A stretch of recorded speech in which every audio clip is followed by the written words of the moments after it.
रूस यूक्रेन जंग से जुड़ी एक और बड़ी खबर आ रही है। पश्चिमी मीडिया ने दावा किया है कि रूस की मदद करने के लिए क्राइमिया में ईरान के सैनिक पहुंच गए। इसके साथ ही दावा ये किया जा रहा है कि ईरान के सैनिक रूस के सैनिक को ड्रोन हमले की ट्रेनिंग दे रहे हैं। दावा तो यहाँ तक किया गया कि ईरान के शायद 136 और मोहाइजर 6 ड्रोन से रूस ईरान की मदद से कीव पर भयानक हमले कर रहा है। ईरान शुरू से ही रूस की जमकर मदद कर रहा है। ईरान के आत्मघाती ड्रोन से सबसे ज्यादा नुकसान यूक्रेन के एयर डिफेंस सिस्टम को हुआ है। लेकिन अब जिस तरह से ईरान के सैनिक रूस पहुंचकर मदद कर रहे हैं, उससे अमेरिका और यूक्रेन बुरी तरह से बौखला गए हैं।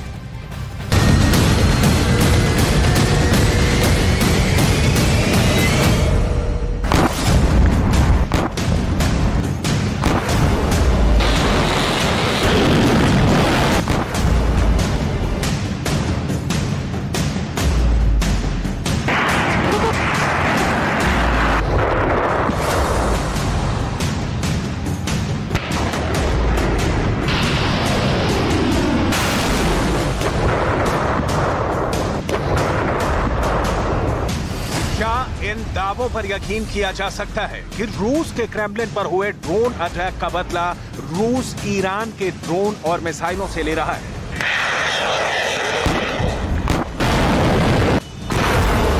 क्रेमलिन पर हमले के बाद से क्या यूक्रेन को मिला अमेरिका का पैट्रियट मिसाइल सिस्टम ईरान की घातक मिसाइलों का मुकाबला नहीं कर पा रहा है?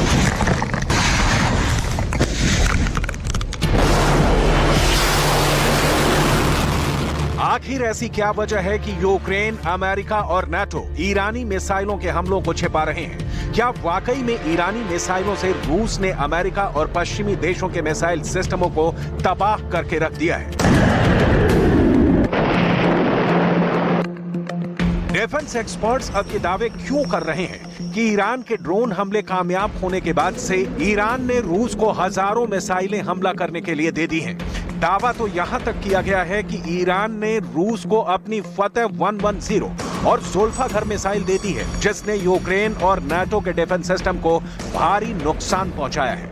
इस वक्त जंग के हालात इतने बदतर हो चुके हैं कि ज़ेलेंस्की ने ईरानी हथियारों की मारक क्षमता के बाद नाटो और अमेरिका पर भड़कते हुए साफ कह दिया है कि अगर अमेरिका घातक मिसाइलें और F-16 लड़ाकू विमान यूक्रेन को नहीं देगा, तो फिर यूक्रेन को मजबूरन जंग में आत्मघाती कदम उठाने पड़ सकते हैं, जो यूक्रेन के लिए विनाश भी साबित हो सकता है।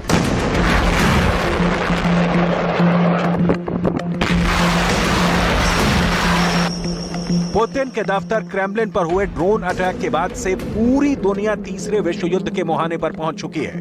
पुतिन का गुस्सा ज़ेलेंस्की और यूक्रेन पर ज्वालामुखी की तरह दहक रहा है। ड्रोन हमले के बाद से रूस ने पूर्वी यूक्रेन के बख्मूट, Donbas, Donetsk, Kherson, Kharkiv, Zaporizhzhia और लुहांस्क ओब्लास्ट में जबरदस्त हमले किए हैं। भले ही यूक्रेन और अमेरिका दावा करें कि उन्होंने पिछले 5 महीने में रूस के 20,000 सैनिकों को मार डाला है और 80,000 से ज्यादा रूसी सैनिकों को घायल कर दिया है, लेकिन हकीकत में रूस ने यूक्रेन के पूर्वी इलाके के 1,05,000 वर्ग किलोमीटर इलाके को पूरी तरह से रौंद डाला है। भले ही यूक्रेन और नाटो दावा करें कि 14 महीने की जंग में रूस के 1,90,000 से ज्यादा सैनिक मारे गए हैं और करीब 3,800 रूसी टैंक यूक्रेन के हमले में तबाह हो चुके हैं, लेकिन जमीन पर यूक्रेन का पूरा एयर डिफेंस सिस्टम और 45% तोपखाना अब तक रूस तबाह कर चुका है। जानकारों का दावा है कि रूस ने अपने हथियारों के साथ ईरानी हथियारों पर सबसे ज्यादा भरोसा किया है। राष्ट्रपति पुतिन और ईरान के राष्ट्रपति इब्राहिम रईसी ने महीनों पहले ही तय कर लिया था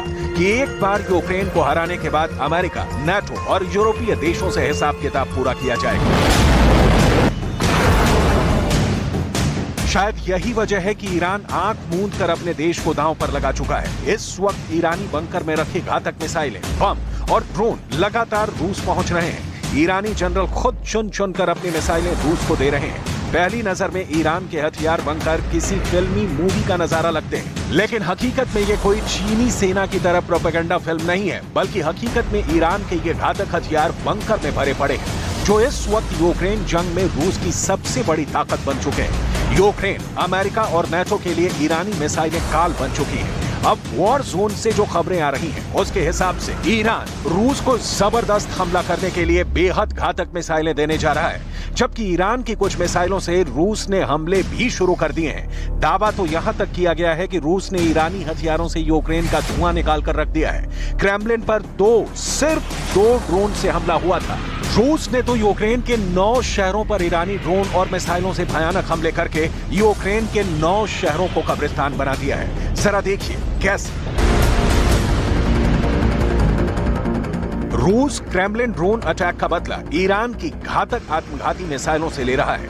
ईरान की फतेह 110 और ज़ुल्फ़ाकार मिसाइल यूक्रेन पर भारी साबित हो रही हैं। जानकारों के मुताबिक यूक्रेन के पास अमेरिका का पैट्रियट मिसाइल सिस्टम ईरानी मिसाइलों के निशाने पर आ चुका है। इससे पहले अमेरिका और नेटो के सभी एयर डिफेंस सिस्टम ईरानी ड्रोन, रूसी ड्रोन और ईरानी मिसाइलों के हमले में तबाह हो चुके हैं। दावा किया गया है कि ईरानी और रूसी मिसाइलों के हमले में यूक्रेन की 45% आर्टिलरी यानी तोपखाना तबाह हो चुका है। इसके अलावा ईरानी सेना ने कादर क्रूज मिसाइल रूस को देने के लिए तैयार कर ली है। कादर मिसाइल मध्यम दूरी की एंटीशिप मिसाइल है। वहीं ईरान रूस को हवा से जमीन पर मार करने वाली लेजर गाइडेड सत्तार मिसाइल भी दे रहा है। ईरान रूस को अपनी फ़क़ौर 90 मिसाइल देने जा रहा है, जो यूक्रेन और नेटो के लिए साक्षात मौन बन जाएगी। भले ही यूक्रेन अमेरिका और नेटो को लगे मॉस्को ड्रोन से घबरा गया है, लेकिन हकीकत में रूस किसी भी कीमत पर जंग हारने को तैयार नहीं है। जबकि ईरान ने यूक्रेन की जमीन पर अमेरिका और नेटो से बदला लेने के लिए पूरी ताकत झोंक दी है। ईरान के रिवॉल्यूशनरी गार्ड एरोस्पेस फोर्स के हेड अमीर अली हाजीजादे चुन कर रूस को ईरानी हथियार देने में जुटे हैं। वहीं दूसरी तरफ नेटो और अमेरिका के होश उड़े हुए हैं। हालात ये हो गए हैं कि यूक्रेन को रूस के खिलाफ जो काउंटर अटैक मार्च 2023 के आखिरी हफ्ते में करने थे, वो हमले यूक्रेन अब तक रूस पर नहीं कर पा रहा है। सिर्फ बखमूत में 1-2 हमले कर पाया है, जो पूरी तरह से फेल हो गए। ईरान के राष्ट्रपति इब्राहिम रईसी ने अमेरिका को अब सीधी धमकी भी देनी शुरू कर दी है।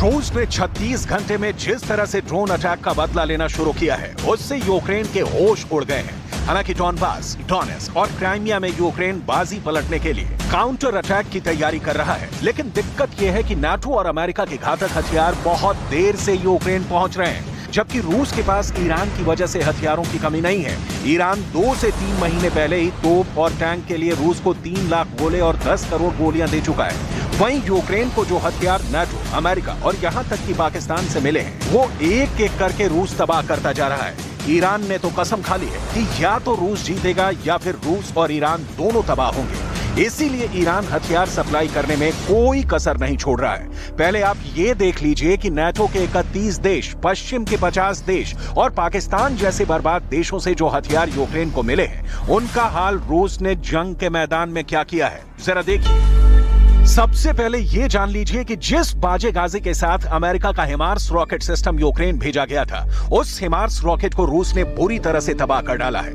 16 में से 8 हिमार्स रॉकेट सिस्टम रूस तबाह करने का दावा कर चुका है। अमेरिका ने यूक्रेन को 80 किलोमीटर रेंज वाले हिमार्स रॉकेट दिए हैं, जबकि यूक्रेन 300 किलोमीटर की रेंज वाले हिमार्स रॉकेट मांग रहा है। कुछ दावों के मुताबिक अमेरिका के 6 हिमार्स रॉकेट सिस्टम ट्रायल में फेल हो चुके हैं। वहीं अमेरिका के पैट्रियट मिसाइल सिस्टम के लिए ईरानी मिसाइलें फतेह 110 और ज़ुल्फ़ाकार बहुत बड़ा खतरा बन चुकी है। यूक्रेन को पाकिस्तान से रॉकेट, टैंक और तोप के गोले मिले थे, जो जंग में बुरी तरह से फ्लॉप साबित हुए हैं। खुद यूक्रेन की सेना की 17वीं टैंक ब्रिगेड के कमांडर वोलोदिमीर ने दावा किया है कि पाकिस्तान के तोप के गोले तोप की नाल में फट रहे हैं, जिसकी वजह से कई यूक्रेनी सैनिक मारे गए हैं। जबकि पाकिस्तान के रॉकेट, जिनकी रेंज 6000 से 10000 मीटर बताई गई थी, वो सिर्फ 200 मीटर की दूरी पर ही फट रहे हैं। पाकिस्तानी तोप के गोले और रॉकेट यूक्रेन के सैनिकों का काल बन चुके हैं, जिसे लेकर ज़ेलेंस्की बेहद परेशान है। ज़ेलेंस्की को यही समझ में नहीं आ रहा कि यूक्रेन की सेना को 14 महीने बाद भी घातक मिसाइलें और F-16 जैसे चौथी पीढ़ी के 200 लड़ाकू विमान अमेरिका क्यों नहीं दे रहा है, जबकि चेक गणराज्य, रोमानिया और पाकिस्तान के घटिया हथियार यूक्रेन को जंग जीतने की बजाय हरा रहे हैं। ऐसा लग रहा है कि मरते पिटते यूक्रेन के साथ नाटो और अमेरिका मजाक कर रहे हैं।